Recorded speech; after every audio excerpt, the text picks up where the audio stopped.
Well, good morning and welcome to Thursday, March 7th. It's the Real Monica Adams Show, and we are live. We are doing our mobile Monica version of Pawsitive Talk Time every other Thursday, starting off with the first Thursday of the month. We are at Yuppy Puppy Pet Spa in Cottleville, Yuppy Puppies Forever Rescue. And this is where we want to find some homes for our fur babies, their forever home. We're going to be introducing you shortly to an incredible dog that has literally just stole my heart. His name is Jalopeno, and you're going to fall in love with him immediately. I'm really excited. We were going to show two dogs today. One of them, though, already has 3 applications and some meet and greets that are going to take place at the Winghaven location. That's Herman.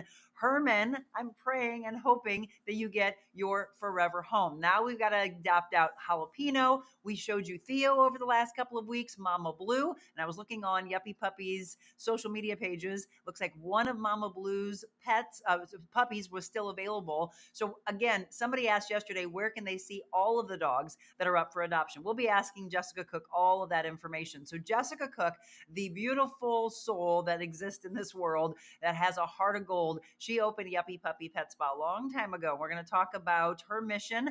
And today we're going to tackle a pretty tough subject, and that is when to say goodbye, because sometimes we make the decision maybe a little bit too late.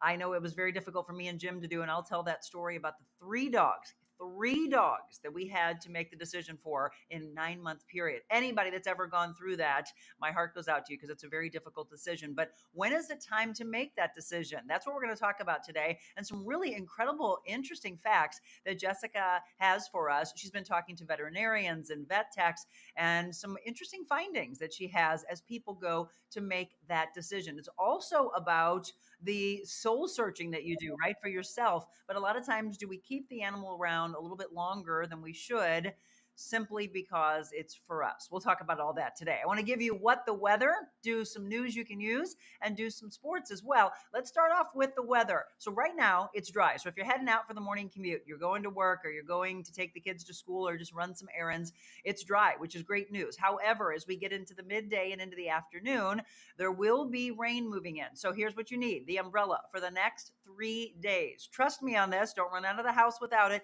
because you're going to get caught in rain, and maybe even measurable, like maybe up to a couple of inches, depending on where you are. Actually, Herman and Rolla, they're already experiencing some rain that's going to move into our area. So today's high right around 60. It's actually going to be warmer tomorrow, so it's going to be a little bit more humid with that rain.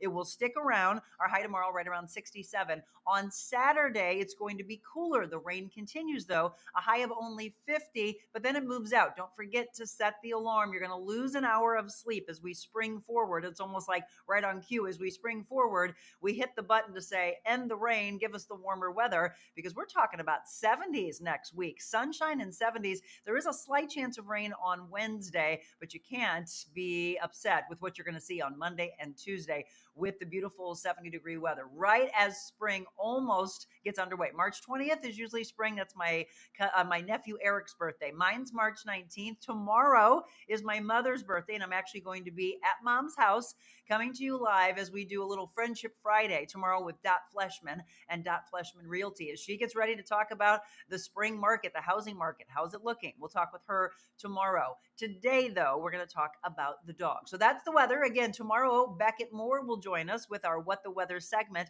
our aspiring meteorologist. And we told him he needs to get branded umbrellas, because I think we all collectively would love to purchase those. We also are looking for a sponsor, by the way, for that segment. Very popular segment with him.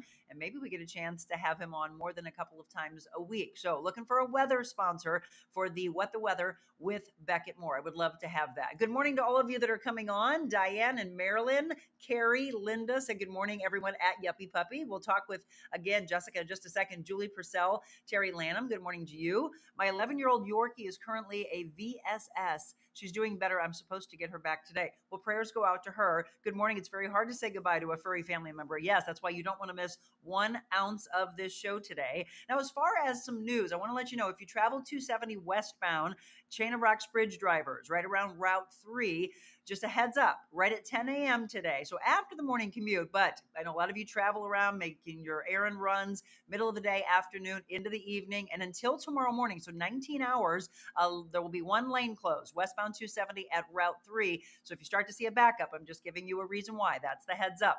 Right now, they just closed a lane northbound 170 at 270, and that is going to be for the midday hours. And then for our drivers heading down to maybe March Madness, remember I mentioned a week ago a 3-week closure of the 14th Street exit ramp. So 6440 eastbound drivers, you can't use that as you head off to those basketball games. And so you'll have to use that left side entrance, the 11th Street entrance. They start the Missouri Valley Conference Arch Madness today at noon. It's Missouri State against Murray State. Say that 5 times fast. Missouri State against Murray State. That kicks it all off for all my basketball fans. But let's give you some sports news. We've got the Blues in action. They've got that 5-game road trip. They will be taking on New Jersey again on the road. We have St. Louis Cardinals, they're in action against Houston at Roger Dean Stadium in Jupiter.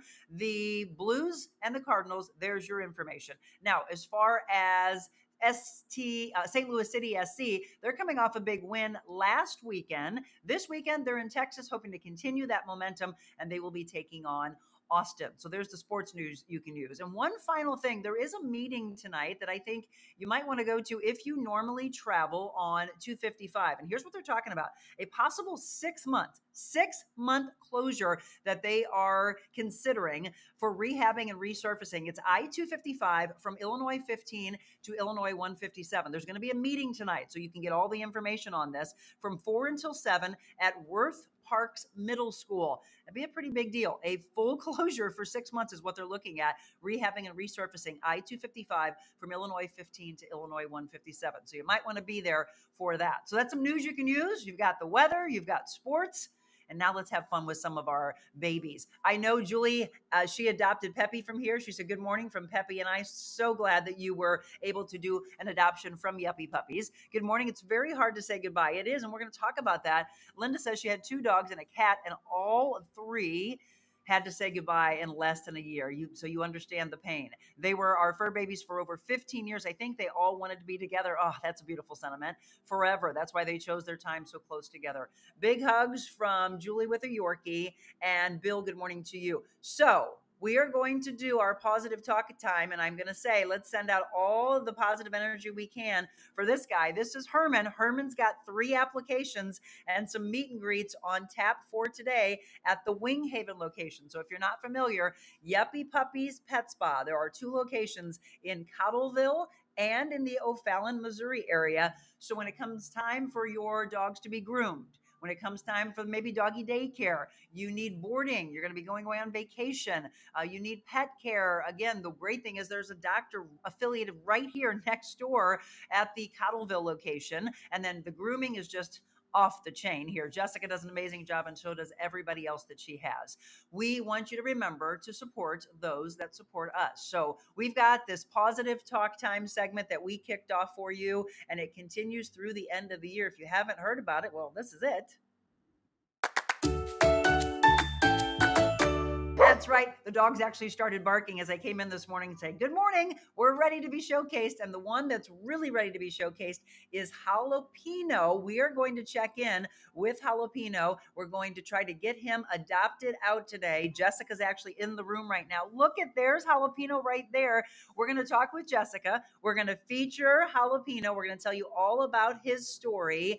When we return, you do not want to miss this. And I want you to please pass the information around. If by chance it's not time for you to adopt, that's okay. Somebody, I bet you, that you know or that follows you might be the perfect person to adopt out Jalopeno. So we're going to meet Jalopeno and talk with Jessica Cooke for our positive talk time when we return.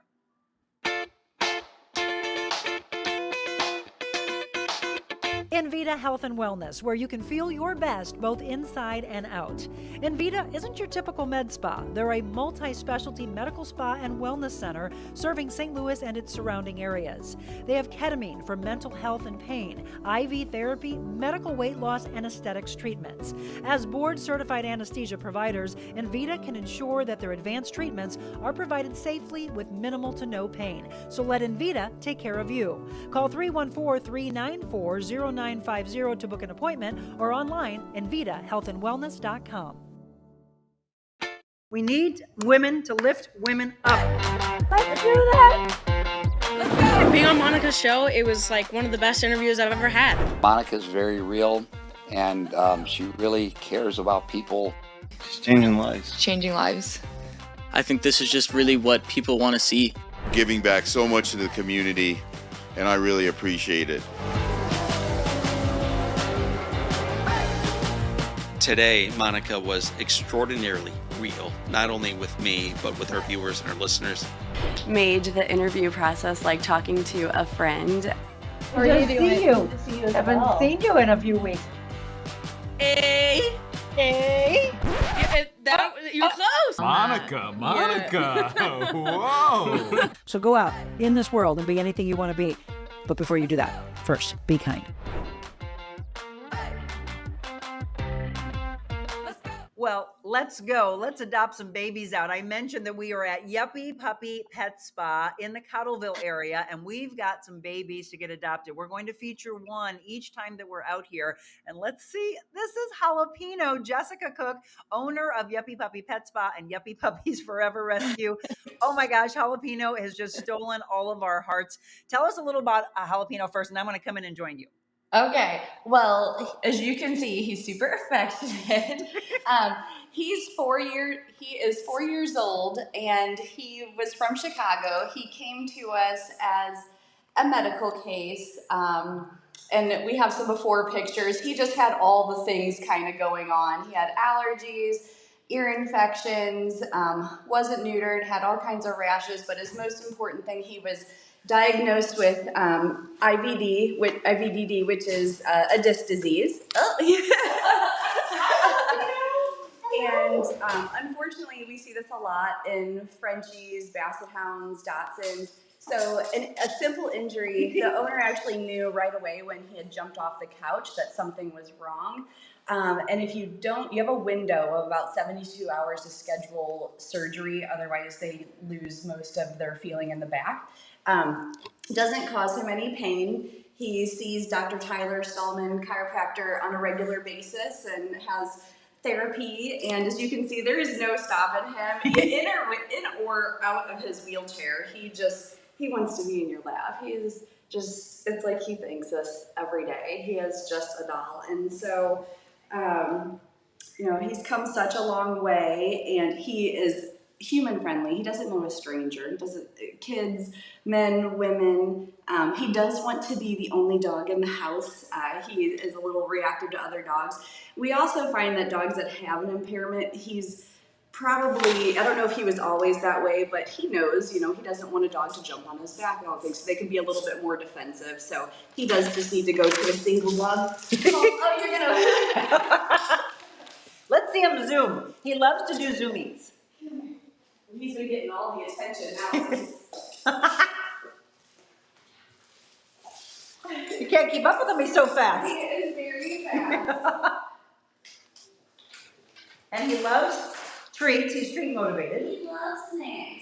Wouldn't you? If I was a dog, I would love snacks. Oh, there he goes. There he goes. And he likes this new toy. He has a new bunny rabbit. Yes, he picked that out this morning. He's 4 years old? He's 4 years old. He doesn't want that one.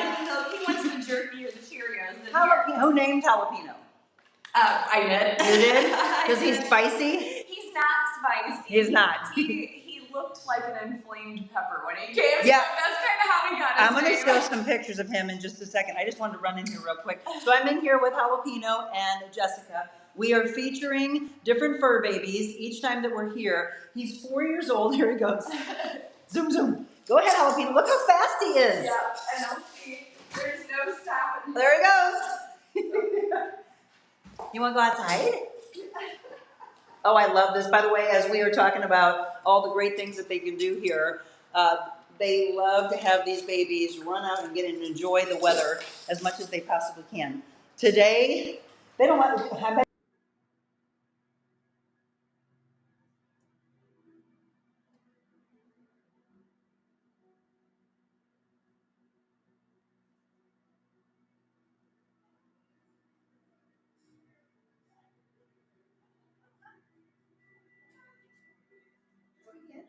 Jalopeno, he knocked us off. Oh, yeah. Shoot. Hang on, Jalopeno. Oh, no. Jalopeno, you are spicy. All right, we're back into the main room. He's in here with us. How funny. Let me show you some of the pictures, by the way. Oh, that is so funny. Jalopeno, this is what he looked like when they first got Jalopeno, which is just amazing. And that's the whole thing of why you want incredible rescues, because this is what they took him from. And you just saw what he looked like, but he was so inflamed. This was actually day 2 as they started to help him, and they have that little apparatus again underneath him. He's got wheels, but Jessica said that he still wants to be like running around. Look at how the transition happened, and look at the pictures and how his face starts to get better. Again, so many allergies and things that he had when they first got him in, but all the transition that happened, look at how his face was again when they first brought him in. He's 4 years old and he is living his best life. Look at, here's the video we had, similar to what we just saw. Zooming around. He is in love with life. We need to get him a home, and maybe it's your home. If not, I want you to pass this video on and see if maybe a friend of yours, a family member, or somebody thinks that this is the perfect dog for them. Jalopeno is available for adoption, and I'm hoping that we can get him adopted out. He's still in here. Let me see if I can I'm going to try and turn this around real quick. Let's just do real. Here we go. Here's the grooming room. There he is. Jalopeno. Hi, baby. Oh, gosh, you have the sweetest face. Yeah. All right, one more time. Any last things you want to say about gorgeous Jalopeno here? He has perfect imperfections, I would say. Perfect imperfections? Perfect imperfections. So his body is a little slowed down, but his mind and heart is there, and there he is. Can't stress enough. Here he comes. Can't stress enough. He would make a great addition. Yes. Come here, baby. You want to say something to them? You want to eat the microphone? Jalopeno, tell them. Say, rescue me, please. Rescue me, please. I love you. Oh my gosh, he's so cute. Everybody, Jalopeno, we're going to take a quick break. We wanted to show you him. Thank you, Jalopeno, for coming on my show. Oh, look, now he's yawning. He said it's time. It's time for me to take a nap. Everybody, please, I want you to pass this show along. We're going to talk about that really hard subject that we were discussing, which is when possibly it's time to have to make the decision to say goodbye and send the dogs to the Rainbow Bridge. It is a very difficult decision. Trust me, I've been there with each and every one of you that has been there and has had to make that. My heart, my thoughts and prayers go out to all of you because it is a very difficult thing to do. We're going to talk about that subject. We're going to bring Jessica right here in another bluish chair when we return.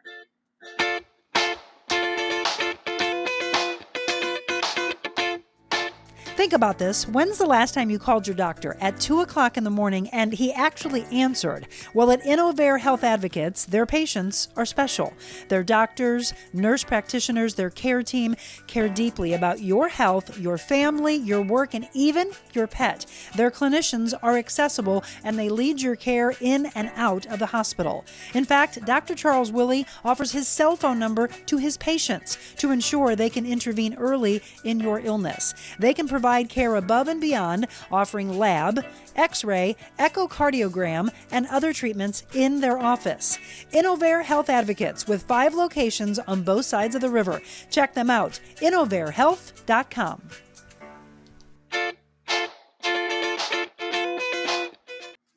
And I'm not sure if you heard, but we actually have somebody new coming on for our Ask the Doctor segment, our Medical Mondays. We made the breaking news announcement yesterday. Dr. Sean Neary with Mid-America Spine and Rehab. So thank you to Dr. Willie for the last 6 months. He's got some really interesting things that he's involved in, so he wouldn't be able to commit to every Monday. So we thank him for everything that he's done, and now we cannot wait for Dr. Neary. Some incredible physicians that are out there. Jessica works with a lot of the vets. She's been talking with a lot of vets and vet techs, and knew that we were going to do this subject today. So please do me a favor. I want you to text and call, let everybody know that we are tackling a tough subject, and that is when you make the decision, as Lisa just showed, to transition your babies to the Rainbow Bridge. Many of my furry friends' babies are there, Lisa says. Good morning, Dawn O'Keefe, and to all of you, if you're on Facebook, if you're on X, if you're on YouTube, if you're on Instagram, I'm going to look back and forth, ask any questions you want of Jessica. If you haven't met Jessica, this is Jessica Cooke. She's got a heart of gold, and she opened Yuppy Puppies Pet Spa in Cottleville, as well as in O'Fallon, and then the Yuppy Puppies Forever Rescue. And we've been talking with her for the last several weeks, but we haven't gone deep into this subject, Jessica. And I know it's a difficult one. You said that you kind of feel like you turned into an investigative reporter. I did. I had to bring my notes and my glasses today because speaking on this subject, it was important that I ask around and really, I was a vet tech, but that was 30 plus years ago. And just from what I see, and I have a great connection with a lot of different vets and vet techs. So when I put out, hey, I would like to ask you some questions, they will be anonymous.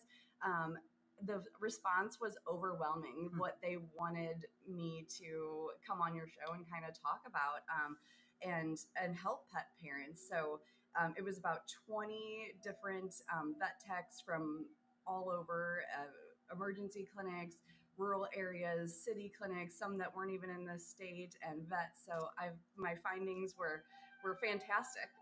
Yeah, she did a lot of work, folks, because this is something that unfortunately so many of us have had to deal with or are facing right now. If you've never had to make this decision, God bless you, you're a lucky one. We would all hope that they would just go peacefully in their sleep.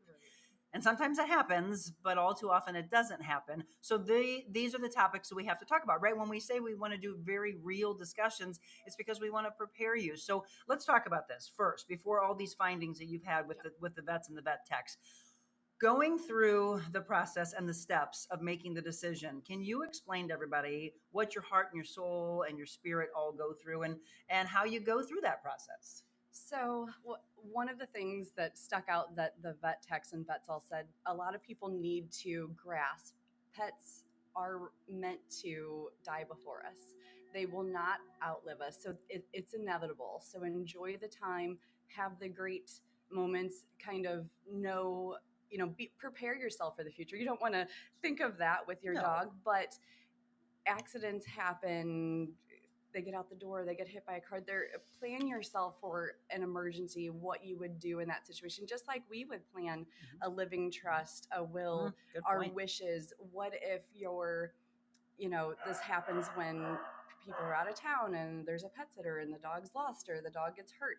Everyone should have a plan. So when dogs actually come into board for Yuppy Puppy, they have an emergency contact number. If they're not in town, they must be contacted. If they are an elderly dog with severe medical needs that board with us, we have them go to the pet doctor, make an appointment, say, I am boarding my dog here. This is what I would like done. I would like, blood work checked. I would like this, or I want them to do everything. So, because there are people that are on the opposite end of the spectrum, and it's just like, well, I didn't want anything done. And so have a plan for what you're going to do. If you're just tuning in, this is Jessica Cooke, Yuppy Puppy Pet Spa in Cottleville. That's where we are right now. There's a location in O'Fallon as well. The babies from Yuppy Puppies Forever Rescue are here. How many do you have right now up for adoption? We have 29. Okay, so we want that number to get down lower and lower and lower. We just showed you Jalopeno. There are many others.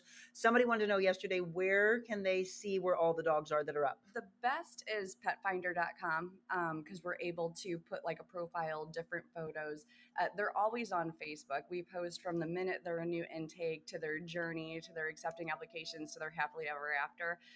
But we do post a lot, so you do have to oh, you'll love it though. Hey, you want all the notifications from Yuppy, because I saw a post that you had, I think it was 2 days ago, and you showed the little girl with Stevie, and I could hear the violins and all that, angels singing, of how incredible that was. But that truly put it all into motion of what happens when you take a chance on all different types of dogs. But Stevie was blind almost, right? Yeah, he was blind, and they hadn't had a dog, and the little girl wanted a dog, and he met all the personality boxes and the lifestyle that they needed, but he was blind, and that does not hinder him at No. all. They take him everywhere. That little girl is Did his she seeing eye choose him? dog. She chose him. See, and that's the thing. They don't see what maybe adults see. Oh, they're blind. Oh, like Theo. Oh, they're deaf. Oh, Jalopeno. Oh, he's got wheels and he's got a disability. No, we don't want to see those things. All we want to know is, do you open your heart? And you got to see that picture, by the way. So make sure you follow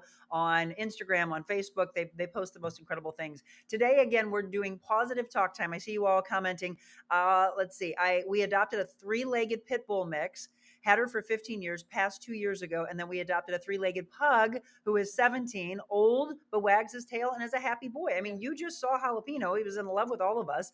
Kathleen says, love seeing all the puppies and reading their stories. Thank you to all that you do. I'll wait to put my eye makeup on this morning. Exactly. You're going to be tearing up. Good morning from snowy Colorado. Thank you very much. Love to all the fur babies. If you are just tuning in, we're doing Pawsitive Talk Time. And sometimes we're going to be laughing together. Like when I talked about what I was going to do to Adelaide's butt. We're going to go to the bevy of emotions to maybe some tears today, because you're going to think back and remember. How many times have you had to make the decision to do this? More than I've liked to do so. And I have been a stand-in for dogs that were left. The owners chose not to stay, and I chose to do that. Yeah, it's hard, but it's the most selfless thing that you can do, because I think is the problem, Jessica, that we keep them around sometimes a little too long because of us. Yes. Yeah. Sometimes it's because of us and just the guilt, there is that question, who am I to take this dog's life?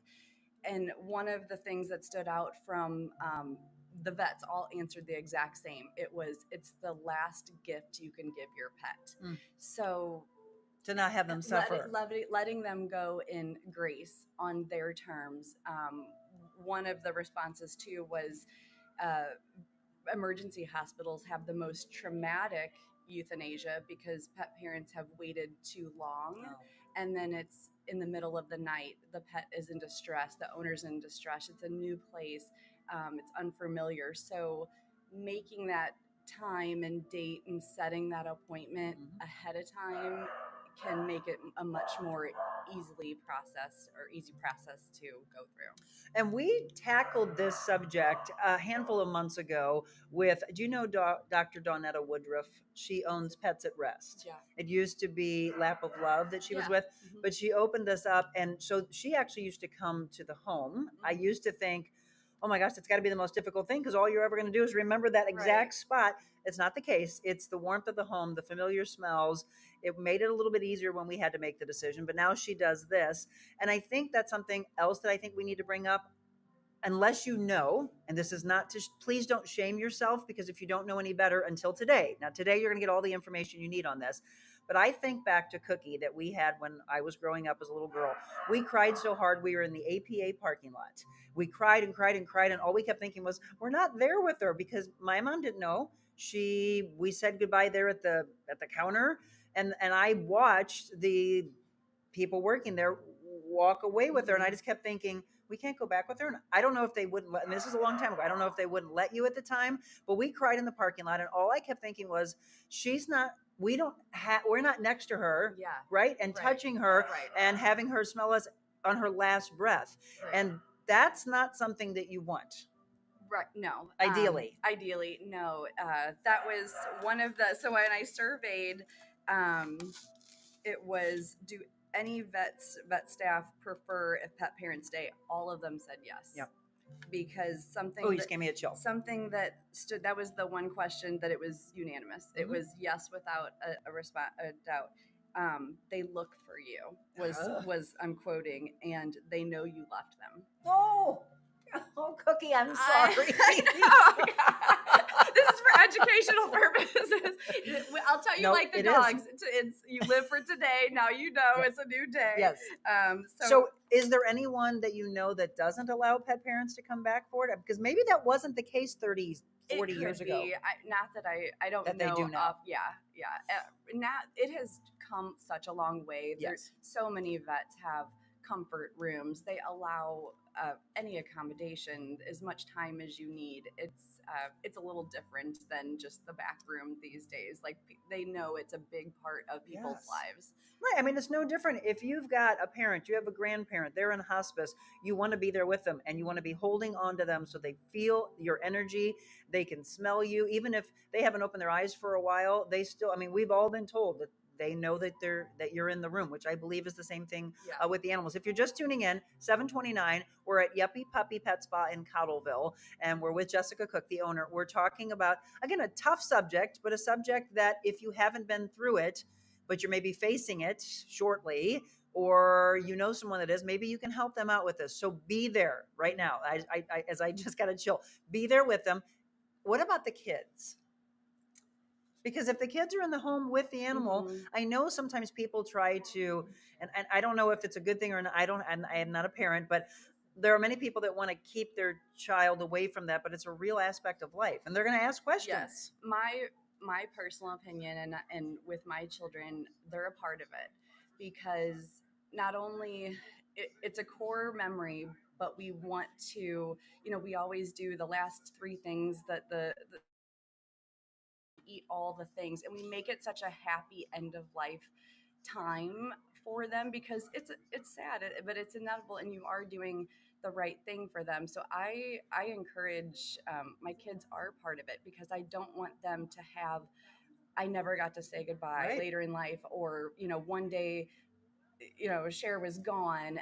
So we have a conversation and we share memories and all those things, and they're right there. Again, it's gut wrenching for all of us, but and again, you got to do you, right? We can't tell you what to do, but it's a family decision, and I think it makes them understand a little bit more that this is the end. We're all crying together, and to not keep them from that. Again, we know it's difficult. All right, Jessica's done a lot of work. We're going to take a quick break, but we're going to talk about what veterinarians, what vet techs have all said, passing it along to you, hoping that we can help you with decision a little bit more. And I see a bunch of comments and questions coming in. We'll get to those as well. More with Pawsitive Talk Time when we return.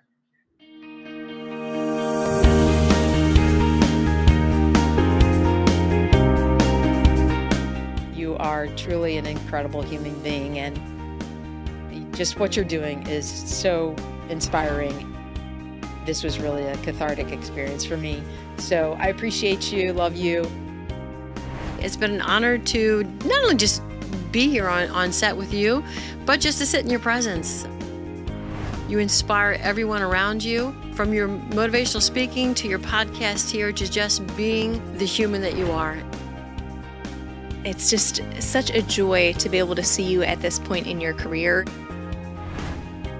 Really following your passion, fulfilling your dreams, and encouraging other people to do the same. I feel that I've been missing out. I believe God places people like you in people's lives for a reason. You have definitely been a God wink for me.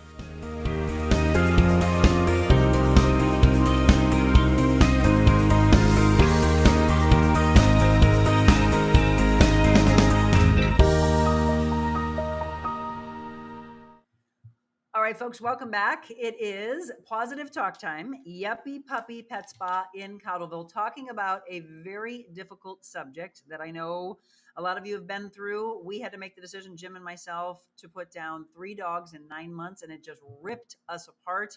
But that is something that, again, as you had mentioned, it has to be done. Otherwise, you're going to feel guilt that you maybe kept them around too long.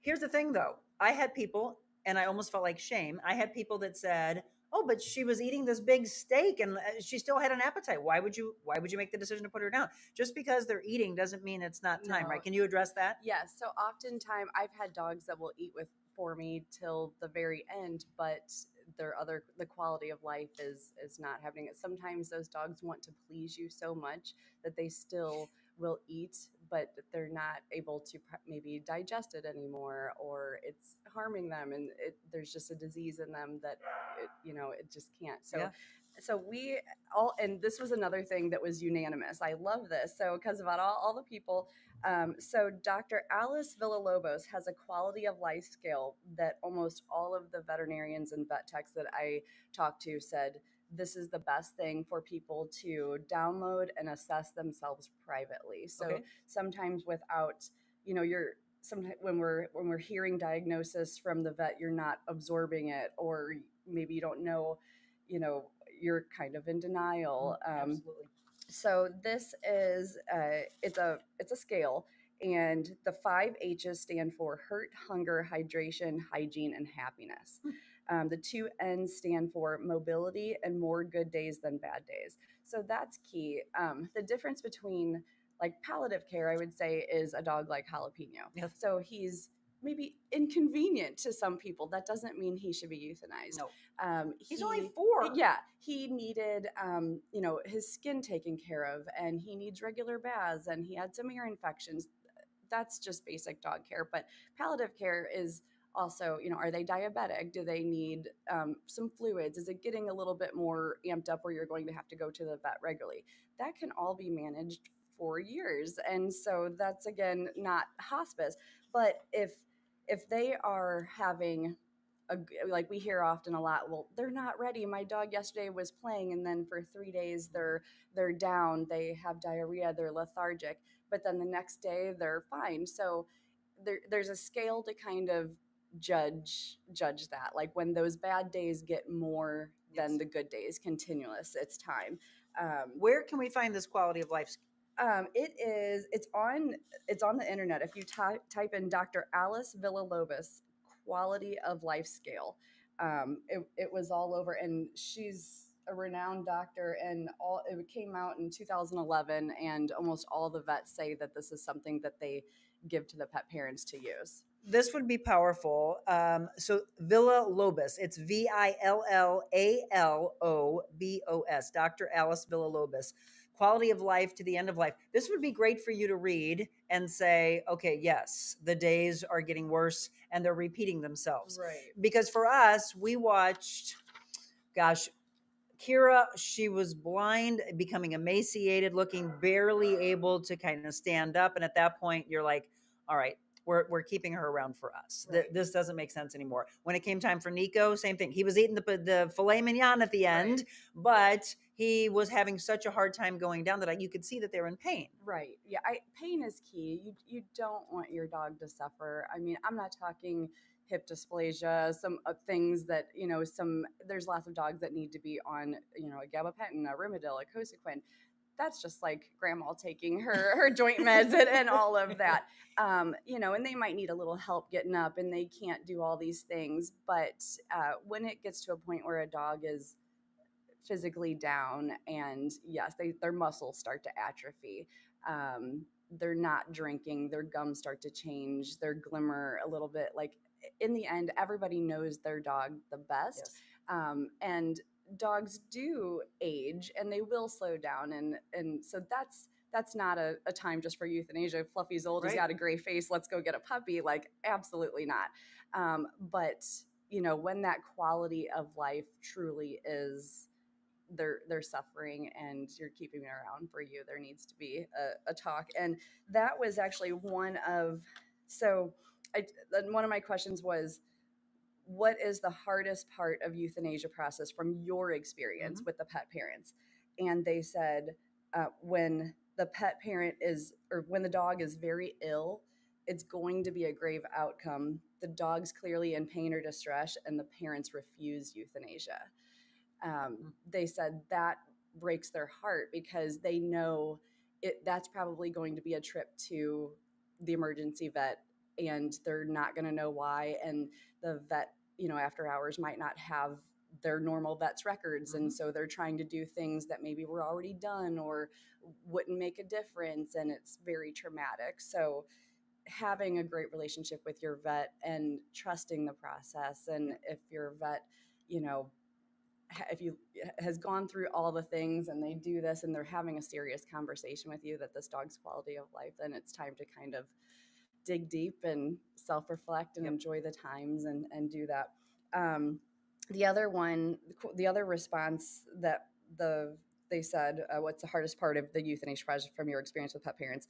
When the staff and pet parents have done everything possible, they were textbook, we need this done, they have, and euthanasia is still the outcome. The parents feel, well, I did everything. Why is my dog still not able to go on? And that is life. Well, because at that point, it's no different than, think about anybody that's ever been right in the hospital. You're looking, because you don't want it to end, obviously, but you're looking for someone to blame something on. Yeah. Well, why didn't you do this? Why didn't you do that? We're talking about a very tough subject, but I think it's a subject that we all need to be aware of. And I'm hoping that some of the things that Jessica has found can help you along today in making that a little bit easier on you. I want you to take the shame and the guilt off of yourself, because you really are, as we both said, giving them a gift, and you're doing that transfer to the Rainbow Bridge. I've asked all of those that have had to go to the bridge to send new ones to me, and I swear they're in every one. I will say to Adelaide, who never met Kira, do you know Kira? And I swear she'll turn and look at me like, yeah, Mom, she sent me here. I want to go to some of the questions and comments. So Barb says, we had to say goodbye to 3 senior pups in 2022. Tough year, but loved, snuggled, and stayed with them till their last breath. It's the best thing you can do. I also was told, by the way, to take a shirt that has my smell on it and to put it right up against her, and then to let that go with her.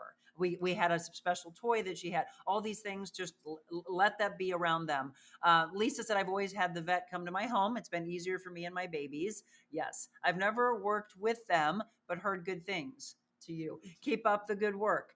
Julie, what got me when I dropped Lily off to the nurse, the doctor said I have to ask if she would go into cardiac arrest. Do you want CPR? I said, what did you ask? I broke down and I said, of course. That's what, and again, you may have just tuned in and you missed this, but that's one of the things Jessica said is, just like you would have a living will, a trust, you need to probably be thinking about, that's what I'm taking away from today's show is, yeah, what would happen? I will tell you, every time I go on vacation, I'm always afraid that something's going to happen while somebody else is watching. And imagine the guilt that they have to endure. Dawn says all creatures on Highway K has a very peaceful room for the family to say goodbye. Okay, good to know. Thank you. Monica, thank you saying that about our loved ones and they can smell us. Yes, even though their eyes are closed. I was with my dad on his last breath, and I get that he knew I was with him during those last minutes. They all do. I've given lots of memorial stepping stones to family and friends when their pet passes.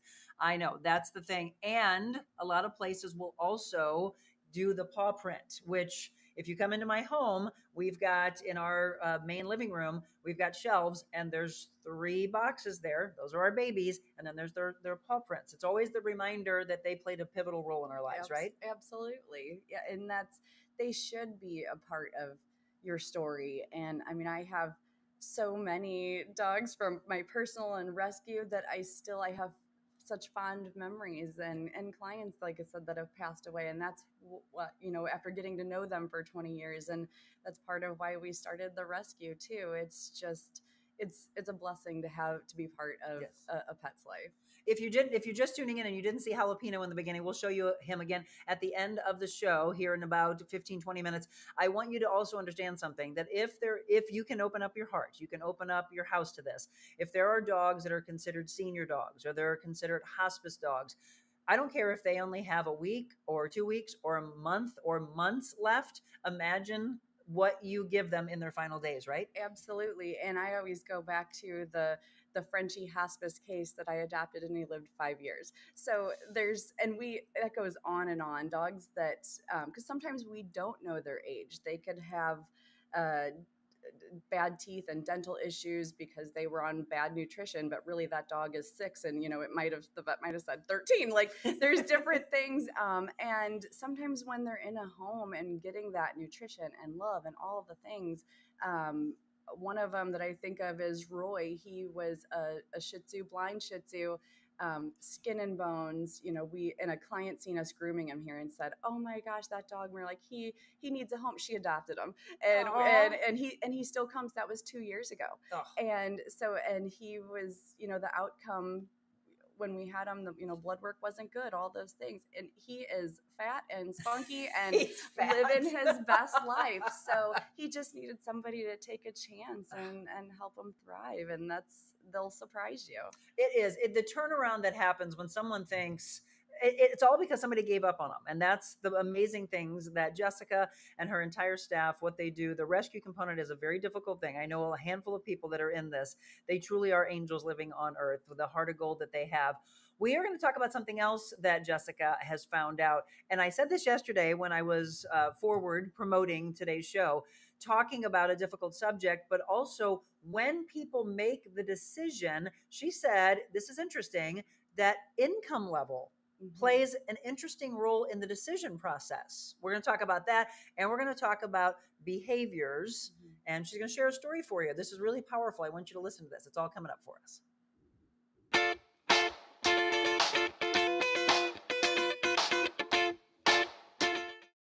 Hi, it's Monica Adams. Thank you so much for following along with The Real Monica Adams Show since we launched back in March. But I wanted to let you know there's so much more that I could do with you, your business, your corporation. Did you know that I'm a motivational speaker all around the world, as well as an MC and an auctioneer? So if you have an event, maybe a nonprofit organization, and you want to book me, just shoot me an email, info@TheRealMonicaAdams.com. Personal training, life coaching, and styling as well. info@TheRealMonicaAdams.com.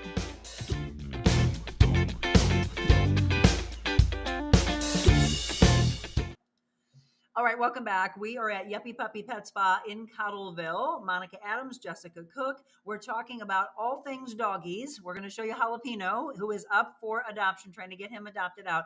You're going to fall in love with him. You just need to get an application and come in and do a little meet and greet. Donna said, heartbreaking every time I held last two to the end, talking softly about how much we love them and thanking them for loving us. Last two, 16 and a half and 18 plus. Wow, that's a long time. Just always to be sweet and kind and patient, giving them love always. 3 years later, rescued a 4.5-year-old fur baby in 22, and he'll be 7 in June. He rescued us, right? They do absolutely rescue us. So one of the things that Jessica was talking with me about, and I never even thought about this, is the role income plays. Now, many of you, this is going to take a turn that you probably didn't expect. I said this to a friend yesterday, and she's like, oh yeah, I can see that maybe if someone's in a lower income that they wouldn't have money to put a dog down. That's not what we're talking about. This is interesting findings. So yes, that was the most collectively when I gathered all the questions, and then I knew where these vet techs or vets were, what clinics they were at and working. Demographics play a huge role in care. So more of the vet clinics that are in lower income or rural areas, pet parents were more likely to euthanize for things that could be fixed but were expensive. For example, hit by a car, broken leg.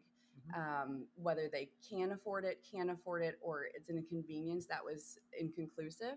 But that was definitely the findings. And the veterinarians and clinics that are in higher income, more affluent neighborhoods, they were the ones that almost on the downside, they would do everything for their pet, but they were the most unrational, thinking that because they had all this money, that was going to take the disease or the outcome away. Interesting. And so both sides, the veterinarians and technicians that work at the rural incomes, were having a very hard time with the dogs that have to be euthanized that they know they can fix. Right. And in the more affluent income areas, they are having a hard time feeling blame. Could we have done something else? So that was I felt like a very investigative reporter. Good girl. Let's hire her as an investigative reporter for our team. And so then my follow-up question was, tomorrow, if a dog had an unexpected injury, illness, is at a vet, what amount of money most likely would be needed to treat trauma, to fix? The answer was $3,000 pretty much across the board.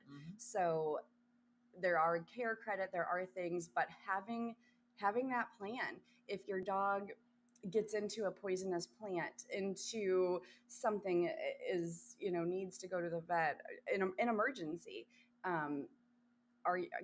would you have to be able to, or would you put your dog down because you couldn't afford it, unfortunately, or could you come up with about $3,000 in a pinch to save your pet baby or apply for the care credit? And there are a lot of great resources for lower income areas. There's a ton of rescues that will help pay for some of the vet bills.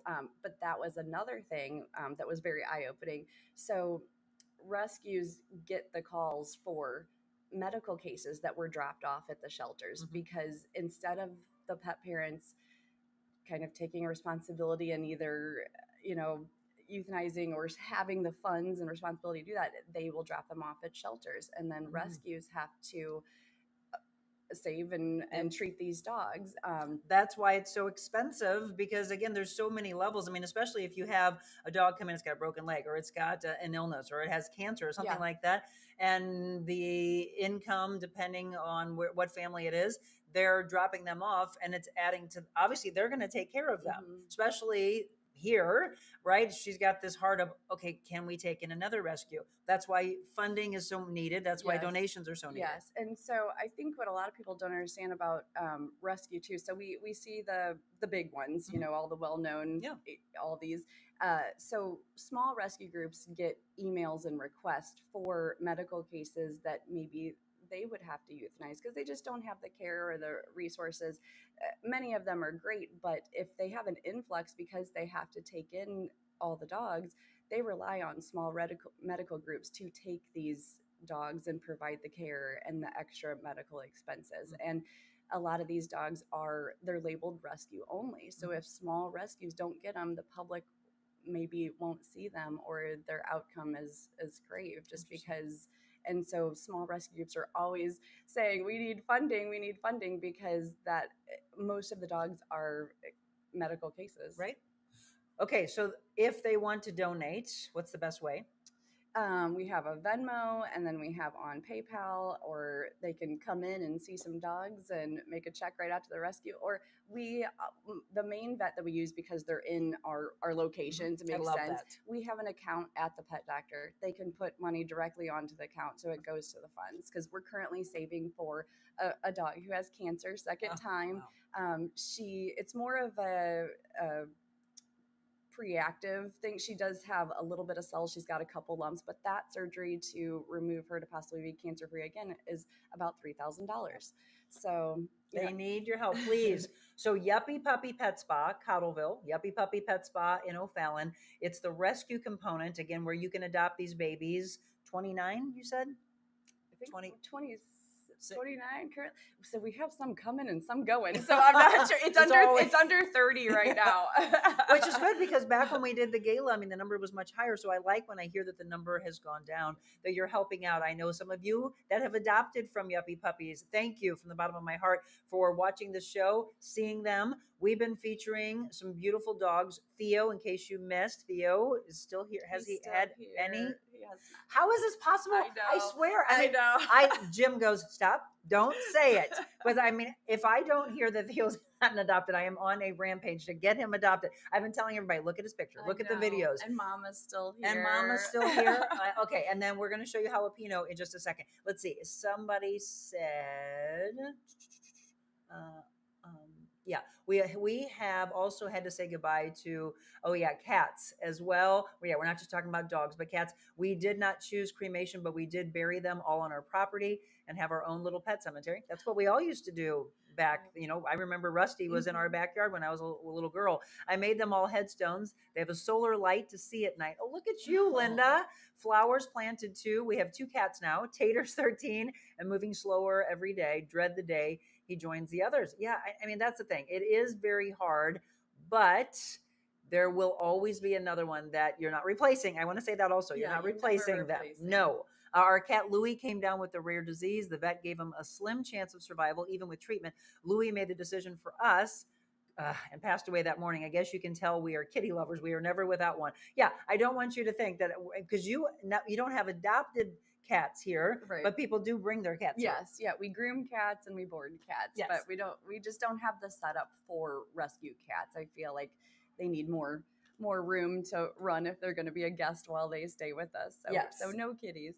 So we're as you've been seeing on the screen, Pawsitive Talk Time. It's every other Thursday here at Yuppy Puppy in the Cottleville location. I'd love for you to come by. I'd love for you, when you think of anything to do with your dogs, if it's grooming, if it's boarding, etc., that they come here to the hotel or the little resort. It's absolutely beautiful here. I mean, you would almost want to stay here. That's how gorgeous it is. I have a topic that I want to talk about, but we did just mention, so it just kind of goes hand in hand. This is something that a lot of people need to think about. And I saw this on Kathy Kilo Peterson's page the other day, and it was all about pet insurance. Mm-hmm. So when we talk about insurance that they do at State Farm, it's not just thinking about your home and your auto and any other aspect that you automatically think of when it comes to insurance. Thank you, Kathy Kilo Peterson. She's a big animal lover. She brings Vinny here, Yes. right? Yep. So Jessica knows Vinny well, but she said, show your pets some love. Call their office at 636-561-6460 to explore various pet insurance options, which is key because Jessica's been talking about the decisions for, I mean, you're just thinking maybe of a broken leg, but again, $3,000, that all adds up. But if you did the pet insurance, that might be able to cut some of that. Absolutely. I highly recommend pet insurance or the care credit just to have a safety net. Mm-hmm. It's no different than if your tire blows out. What are you going to do? Yep. You know, you should always have an emergency backup fund. And that's the reality of owning a pet. Just same thing with a child, a regular child, like emergencies happen. So just be prepared, have a plan. Yep, it's very smart. So again, Kathy, thank you for doing that. Kathy Kilo Peterson, it's kkilo.com. Check her out. Think about it for yourself and think about it for your animals as well. Okay, so this was another thing that I know Jessica wanted to talk about from a behavior standpoint. Tell us the story that happened. And I think this is really powerful that you need to listen to because there will be certain times that this game changes. Okay. The deep breath. So, okay. So let me tell the story first, then we'll go through the facts. So, behavioral, that was a question that I asked the vets and the vet staff too. Do you believe in behavioral euthanasia? And that's what kind of got me going deeper into asking questions. They said yes, and it is not talked about enough. And please use your platform and you to talk. And I said, but I don't want to be that person. I don't want to talk about that.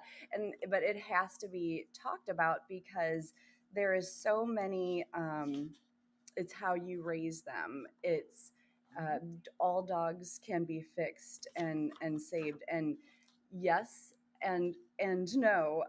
So there's a couple things that, so extreme behaviors, truly dangerous dogs. Behavioral euthanasia, it's not for dogs that don't like other dogs, not even for dogs that maybe don't like a certain person, or even to me, I don't even think a bite case is a euthanasia because what were the circumstances?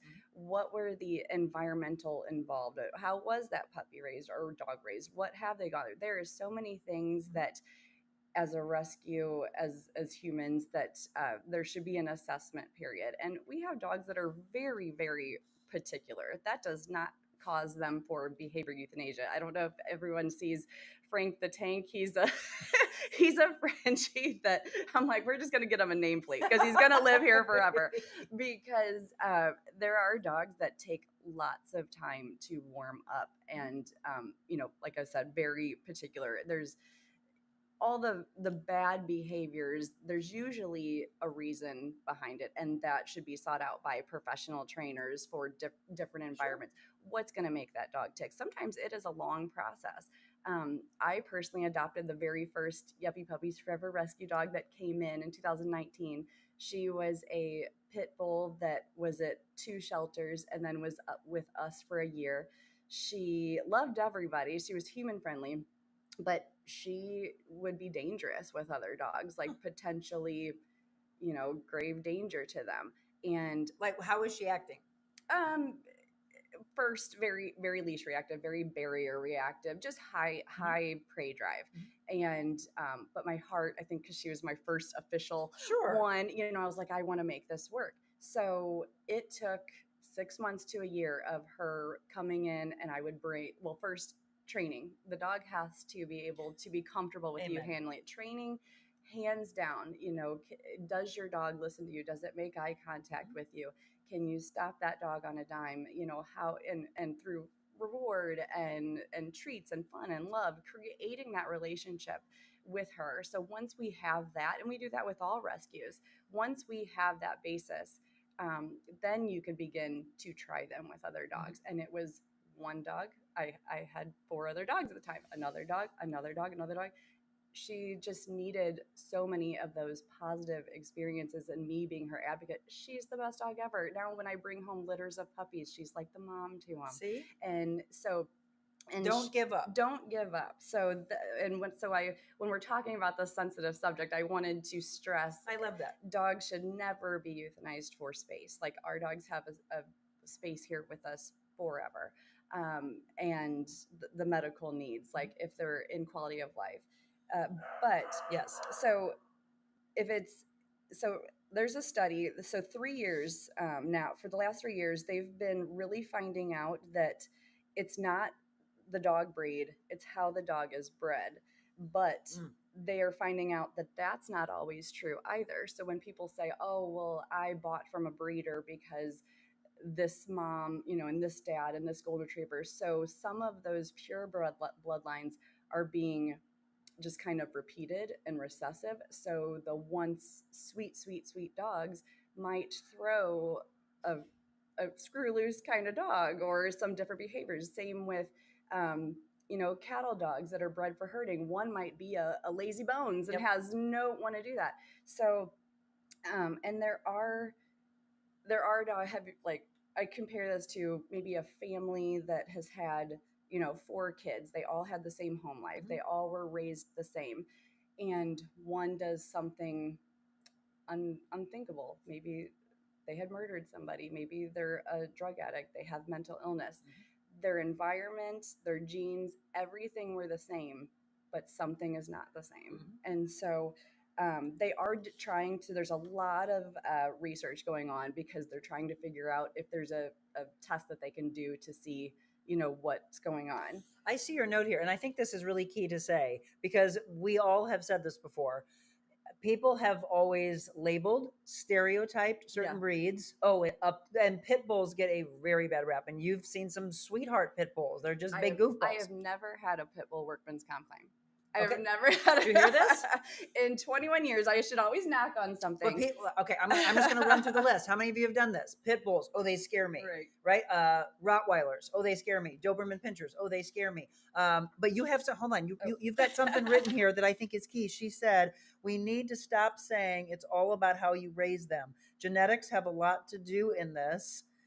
With a debate over nature versus nurture. Debate over nature versus nurture. And that's key because someone always says, well, it's how you raise them. It's your fault. There's a lot of blame game and a lot of shame that goes on. But she's talking about behavior, and you actually do you want to share the story about what happened? I do. Because this will put it into perspective, because here's someone who wants to save every single dog, but had to make a difficult decision. I did. So, like I said, when we take on dogs, bite cases don't scare me because a lot of times we've had dogs that were labeled bite cases because we think possibly sometimes people feel guilty turning their dogs into a shelter. Sure. So they say, this dog is horrible. He did this. And turns out that dog was just a puppy that was untrained and it's fine. And so they don't realize by saying their dog was so horrible, they potentially could have given that dog a death sentence. And if a rescue wouldn't have got it. And so every dog deserves a chance. So I went to the shelter. This big Akita was there several times. I kept passing him by. I'd be there to get other dogs, passing by, and he just the ones tug at my heart, and I end up just, if I can't stop thinking about them, I'm like, they're supposed to be with me. So that was the day I went to get him. And his story was that he was a bite case. He was so loved by his family. He was about 2 years old. They had a flood or something in their house that caused them to go to like an extended living. Somebody broke into their extended living and he attacked the guy and saved them. Well, in my book, I'm like, he's just doing what he was doing. And the extended stay wouldn't let them keep him there anymore. So I was like, oh my gosh, it'd be an honor to take this dog that was loved, that was just doing his job, that defended his family, and bring him in. He rode in the front seat on the way home, and I looked at him and said, I've only met you, and I love you because I'm a big Up fan and Disney fan. So his name was Doug. And we went to Chick-fil-A and got him in, and then we start our assessment because he is a big boy. He's Nikita. He does have a bite case, so we go right to work with our dogs. Aren't placed up for adoption immediately because we do need to know everything. Can you take this food? Does he like other dogs? How is he with men? His behavior, everything we can find out about a dog. He was with us from right before Thanksgiving. He met Santa at Christmas. I've got photo shoots of him sitting on Santa's lap. He was great. He met other dogs potentially to be adopted. He met families. He met Girl Scout troops. He was in my office. He was like a big teddy bear. And one day, my phone was blowing up. I wasn't at work yet. I was on my way. I'm like, uh-oh, something is happening. My GM called me and she's like, Grant, one of the staff members, he possibly, we don't know what's wrong with him. There's blood everywhere. He's going to the hospital. And she said it was Doug. And my heart sank because he had been a perfect dog, no signs, with everybody, 4 months, put through the test. He was a joy to have. So I got here. There's staff clearly visibly shaken, upset. There was blood from the kitchen down the hallway everywhere. And I was like, we have cameras at every angle. I immediately was like, and I'm like, where is Doug now? And they're like, he's outside. So Corbin, one of my trainers, went and got him. And, that's kind of scary when that happens. Absolutely, after an attack. And she's excellent, got him in a room. And so I watched the tapes. The staff member who had walked him a million times and is greatly trained did not do anything wrong. Because obviously right now you're probably thinking, what set him off? Yep. Me too. Me too, because I want to be the dog's advocate. So from the minute he gets out of the room, we make all the dogs sit because that's great. You don't want them to have to, crazy energy.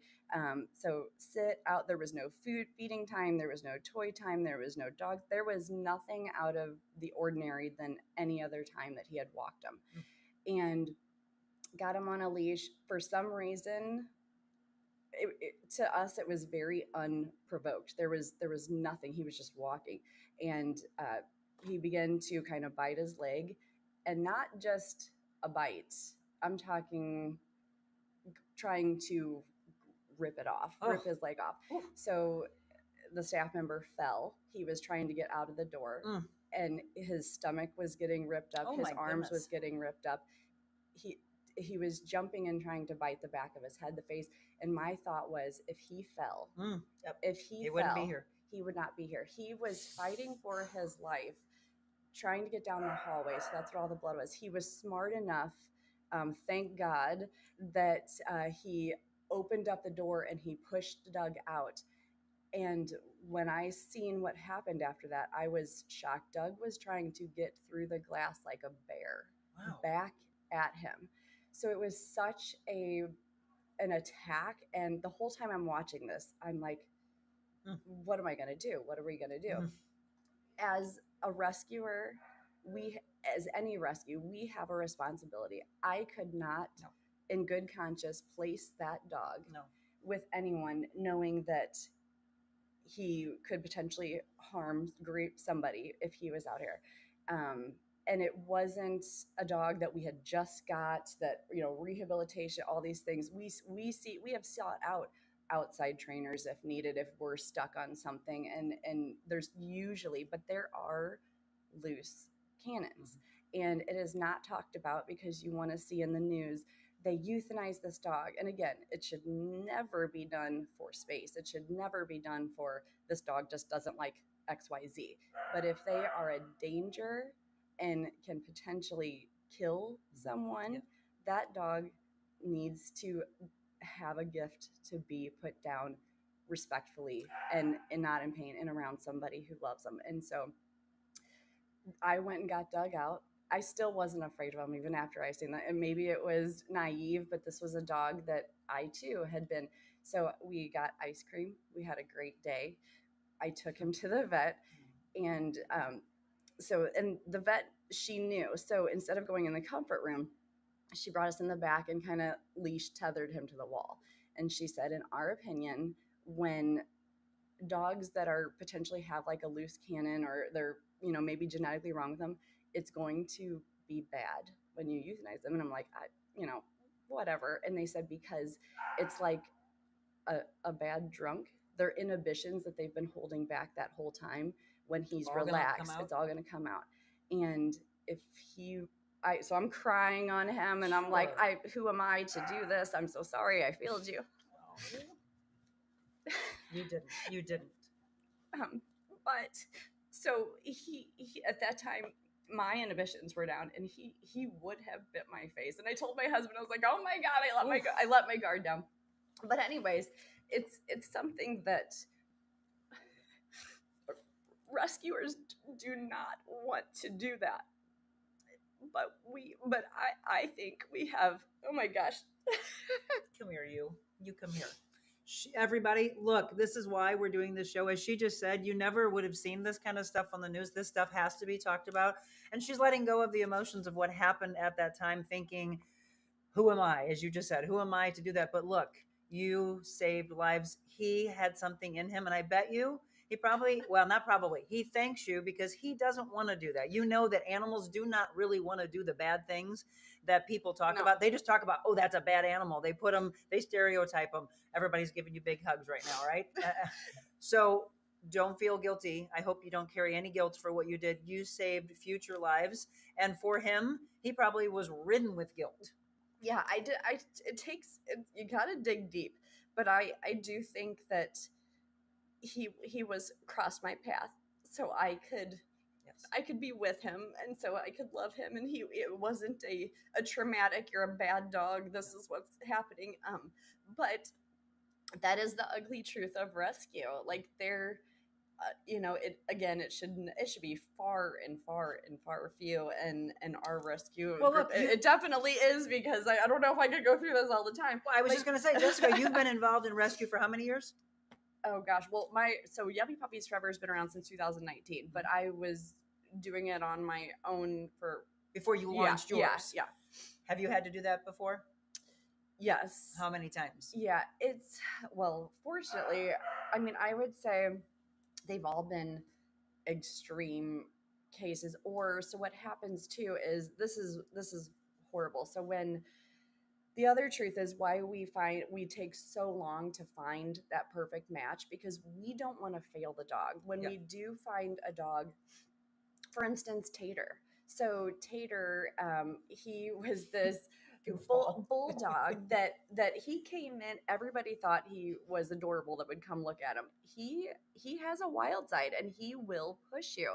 And we needed to be his advocate, like so many of the other particular dogs. And we told the first adopter, you utilize your crate, keep him on a leash, and yes, he is a rescue, and you're going to want to shower him with love and all these things, and he is going to take advantage of you. He is, like, that needs to come. We can do that with him now, but it comes with setting these boundaries first. And he went into the home, and she did all the wrong things. She admitted, she's like, I gave him all the toys, let him up on the couch, and he didn't know boundaries. He became reactive. Again, we got him back here, refreshed him, did all that, and now he's in a home with a cane corso and kids and all these things. But that first adopter was like, he needs to be euthanized. We never would have euthanized him, because we know Tater, and he wasn't set up for success in that home. You saw the potential in him. Yeah. And you just mentioned the type of dog, which I had to look up. That's like a Mastiff, right? Another big dog? Yeah, huge. Yeah. So, and one of the things, we met Tater when I was here 2 weeks ago, and I'm like, oh my gosh, he's a great. And of course, I did exactly what I shouldn't have. I was like, oh, blah, baby, whatever. And my husband was like, no, he needs someone like me to be like, this is how it's going to be done. I'm the alpha, which is true, because a lot of the dogs try to become the alpha. Yeah, so I don't like the word alpha. Okay, good. All right, good. Thank you. Why? I like boundaries. So alpha to me is very like, you're going to do this, you're going to do that. And I don't do that. And, and neither do the trainers. A lot of the training work that we do is nonverbal. You'll never hear us baby talk, or you would never raise your voice, and it's not heavy-handed. It's very treat reward, but there are dogs who have a high prey drive that a little bit of sterner correction, but it's really focused. It is not alpha at all. It's creating that relationship, and it takes longer than, of course, if you're just going to make a dog sit. Like, that's now. Do you see why we do this? So do you want us all to stop using that alpha term? I would. So it's just about boundaries. Yes. Right. So they're not the ones like in control. There shouldn't be this massive control, I guess, feel. No, there's a difference between. I love that. We're learning things every time we're here. So I would say, yes, your dog should, and it's not alpha, but like, so when people play tug, if your dog does not give you that tug back, it's your toy that you are allowing them to play with. That's how, just like your children, if you let them drive the car, it's your car, it's coming back. Having that clear boundaries that when I say we are done, we are done. But that was probably, they drop the toy, you give them a snack. It's not, give me that toy, So I'm telling you, it is night and day if you have a dog that has been trained and a dog that has not been trained. And it's important. It's the same thing with having kids. You want a well-behaved child. We want well-behaved for children. And so one of the, I thought this was pretty funny. Most of in 2023, this is not funny. I was shocked at this number. 4.5 million people are bitten by dogs in the U.S. 4.5 million just last year? 4.5 million. 45% were bites to the hand, which that's something that when we do Girl Scout meetings or when we have meetings, it drives us crazy when people say, can I pet that dog? Can I meet that dog? Right in dog? their face. It's let the dog, we would never do that for a new intake. And only 15% of bites were from strays. 15% of 4.5 million people being bitten by dogs are from strays. That's an interesting number. 29% of fatal dog attacks involved children between 1 and 4, and 56 fatal dog attacks were under 16. Senior citizens are the least in jeopardy of a dog bite. And this is my theory on this, because they're slower. They take it in. They let dogs come to them. They do all the right things with their body language unintentionally. They probably are on the quieter side. So that's my theory on why. Because senior citizens, a lot of the dogs that may be a little timid usually do fantastic with them because they're sitting and they let the dog come up to them and do all the right things with their body language. Pet a little slower. Males are men are more likely to be attacked than females. And I think that's also too, because a lot of guys that dog would never do that to me, or I'm going to push this dog, or I'm going to do that. And it's just not the case. What you found something out about unneutered dogs? Unneutered dogs are the category that are most likely to bite. Unneutered. Yep. They're okay. Interesting. Yep. And we don't take the testosterone out of them. Right. And most dogs, if they're exhibiting any type of behavior, like I can't stress enough for, so by their time they're 12 weeks old, dogs should be texture learning, sounds, sight, sounds. So many people think socializing a dog is throwing them into other dogs and other environments and high stimulation. It's as simple as a new sound, a new place, a new sniff. And so allowing them to come out and make those good choices.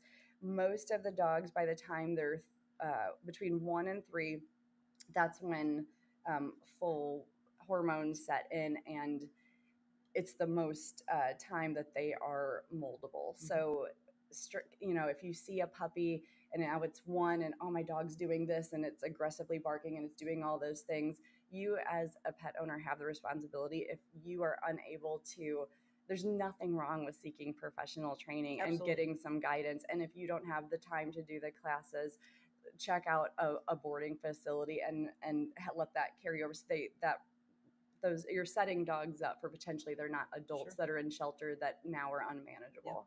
I thought it was interesting also before we went on, Jessica was saying about some people that will bring a dog to get euthanized, and the people that they are the vets, the vet techs, the rescues, they're like, oh my gosh, they're not ready. And really all it does is take some time, take maybe some finances. I mean, that's the thing. When you've got to understand this, and she will bring this home. When you adopt an animal, it is not for a short time period. You are making a decision for life. You should be, because that puppy is going to turn into a senior dog. And when it becomes a senior dog, you should be there. They've been with you. They've given you unconditional love their whole life. You don't turn your backs on them at that point. But that's what happens. You go to rescues and there's all these senior dogs that, I wish they could talk, because they've got a story of, well, I was with my family for 10 years, 12 years, 13 years. They decided to give up on me at the end. And it breaks my heart. Daniel Rowland Jr., new to the show. I don't think I've talked to you before. I had to put my lab to sleep because of cancer. I will never forget how much it hurt to make that decision. I have her tags on wind chimes. Oh, wow. Out in the patio in the back. Daniel, I'm with you. Kaylee had hemangiosarcoma, which they said was incurable cancer. She went from being the big goofball to the very next day having to seek this out. 2 days later, we had to make the decision to put her down, and that was mind-blowing of, you got to be kidding me. But the vet, I mean, here I was thinking, okay, what do we need to do? We'll do treatments, whatever. And it was literally trying to lean in the trust of the vet when the vet said, Monica, I know you're going to want to do all these steps. You might be able to give her 6 months, but is it going to be quality of life? And I said, you're saying like now, like this week I have to make this decision? And she said, I think you should. I don't. And I thank her, by the way, for doing that, because I don't think I would have. I would have said, so she has cancer, let's do chemo, let's do whatever we can do.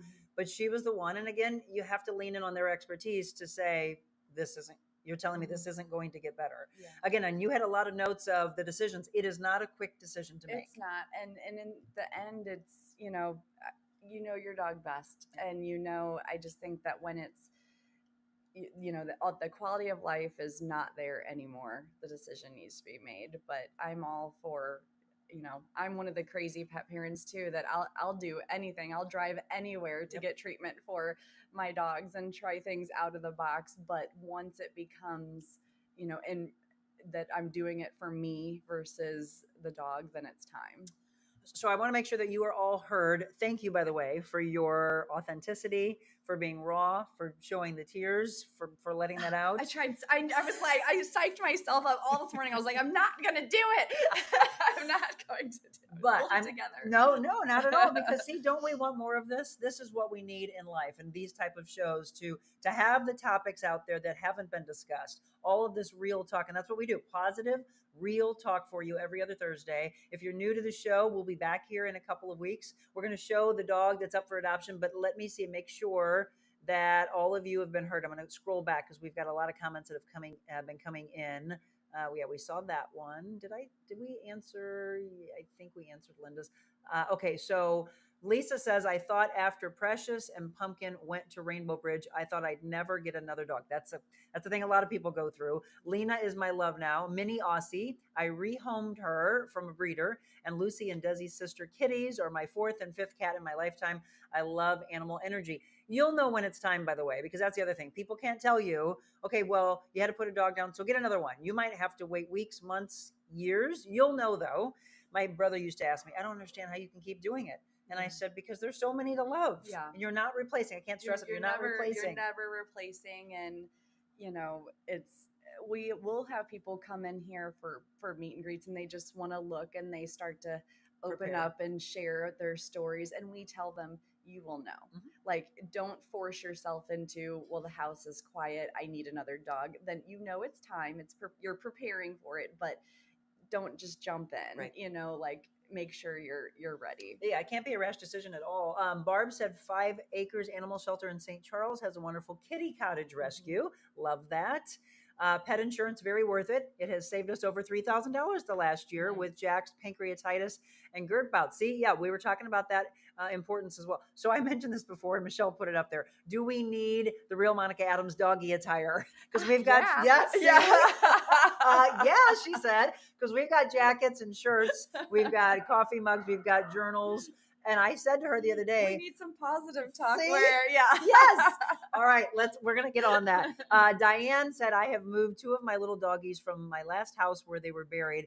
I buy a new briefcase and put one of their blankets inside and a special toy in their color. Then I wrap the closed briefcase in several strong trash bags and bury them in a special flower bed with a sunlight and plant tulip bulbs at their head. Diana, I love you. Oh my gosh, yes. Okay, so Anne said earlier there's some books, Dog Heaven, Cat Heaven, both by Cynthia Ryland. Yeah, a lot of these things can help out.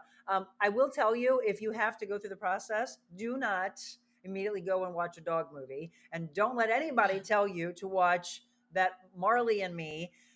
That happened a week after. I'm like, what is wrong with you people? They're like, oh, well, you love dogs and you love Jennifer Aniston. And I said, but they put the dog down in the movie. I mean, it was gut wrenching in the theater. Kristen said, you're making me cry. Yes. Big hugs to her, to Jessica. Peppy wants a jacket. Okay, well, we're going to get jackets for you. Okay, let's go back because I know a lot of you tuned in late. So here is Jalopeno, but this was Jalopeno, what, on day 1 when you first got him? That was day 1. And look at his face, his poor face. He was so inflamed. This is day 2, right? And so you're helping him along. And then all I can say is look at the sunshine and the hugs and look at the love. Yeah. That's all I wanted is somebody to love. And so you have had him again for how long? Since July. Since July. There was this in the very beginning, the first few days. Yes. But you saw him earlier. If you didn't, go back to the beginning of the show, and here he is running around. Go get him. He zooms. He loves to zoom. He's super fast. I couldn't even keep up with him. This is him out in the grass. This is him inside, and he just wants to be loved. You know what that is? Look how happy he is. I love him. And he's 4 years old, and he is ready to meet his forever family. So if anybody's interested in Jalopeno, you want to share this for us, please do so to your family, to your friends, to everybody who follows. That's the really important thing is you may not know that someone who's on your page is looking for him or one of the dogs that they have here. All you have to do is share it. Maybe take a snapshot, maybe take one of these pictures, take some their videos that they have on their page, and just show it to your people that are friends of yours, but you don't actually know them, right? We've got friends that were like, you're friends on Facebook, we don't know who they are. Yeah.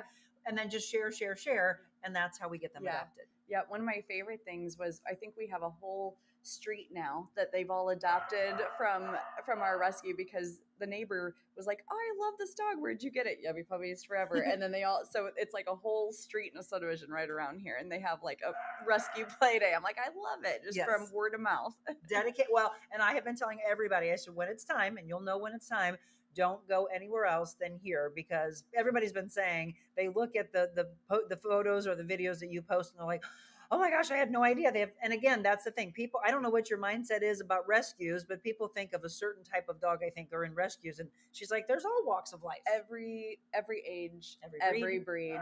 It was somebody's, they, for some reason they are in rescue, and it doesn't mean that there's necessarily anything wrong with them. There is just we're getting a pair of bonded beautiful Havaneses on Monday because an owner passed away, and the mom is elderly and can't keep them, and so we're going to keep them together. So, but any breed, any age, most of them have been loved, and that's kind of our mission with terminally ill or deceased pet parents, and just honoring their wishes. And love what you do here. Daniel said you rescue them and at the same time they rescue you. Yep, let's drop the mic there. That's 100%. How we're going to end the show. 100%. Jessica Cooke, again, owner of Yuppy Puppy Pet Spa and Yuppy Puppies Forever Rescue.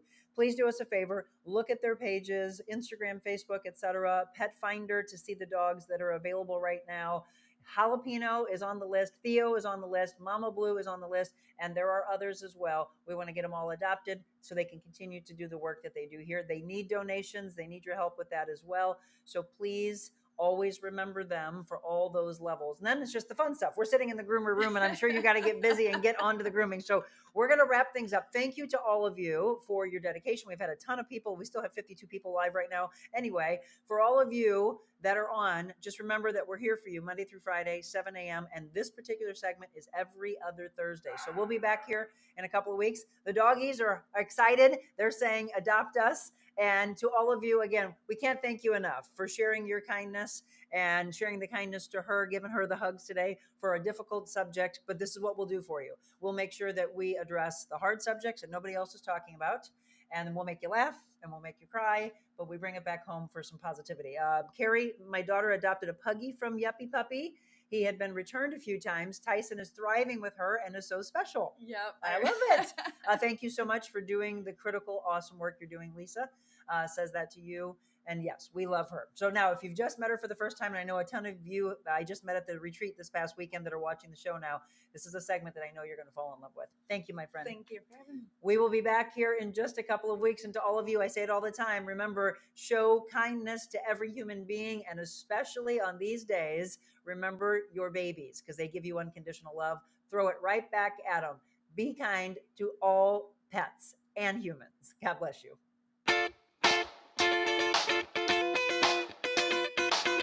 Envita Health and Wellness, where you can feel your best both inside and out. Envita isn't your typical med spa. They're a multi-specialty medical spa and wellness center serving St. Louis and its surrounding areas. They have ketamine for mental health and pain, IV therapy, medical weight loss, and aesthetics treatments. As board-certified anesthesia providers, Envita can ensure that their advanced treatments are provided safely with minimal to no pain. So let Envita take care of you. Call 314-394-0950 to book an appointment or online, EnvitaHealthandWellness.com.